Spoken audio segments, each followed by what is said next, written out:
Here is a quick look at the T238 Mosfet.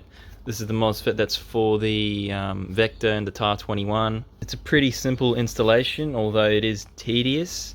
You'd have to use or resolder basically everything. You got to resolder your gear detector, trigger switch, fire mode switch, and the mag terminals.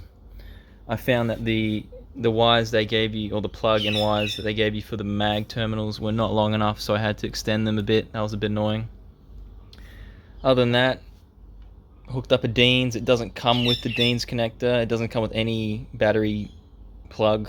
You have to use your own. So since it's such a long cord and we're going to be using a bigger battery to run the high torque motor efficiently, I'm wiring it for the back to have a buffer tube.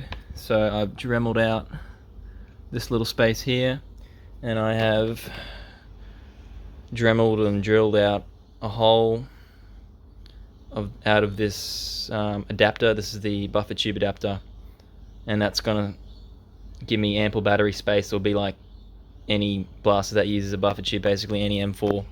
You can use whatever stock you need to use. Let's just go over the upgrades. So inside I've got 18:1 gears. I had to use a cast spur gear because there wasn't enough height and clearance to effectively shim it to the bevel. So that was a bit annoying as well. Maybe just something to keep in mind if you're doing a Vector upgrade. Upgraded nozzle, 7.3mm inner diameter barrel from Ozgel. You get them from M4A1 as well. I got a Vector specific piston. It's got like a little cutout at the back that matches the profile at the bottom here. Instead of using the steel rack it came with, I took out the carbon steel rack out of your standard SHS pistons, and I used that instead because it was much better and it had better alignment with an SHS gear. Another annoyance is how you have to squish everything in.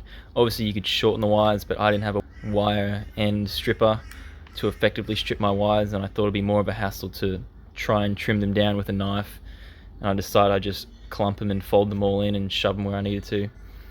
But it's very doable, it's very easy, and it's going to make your Vector so much better.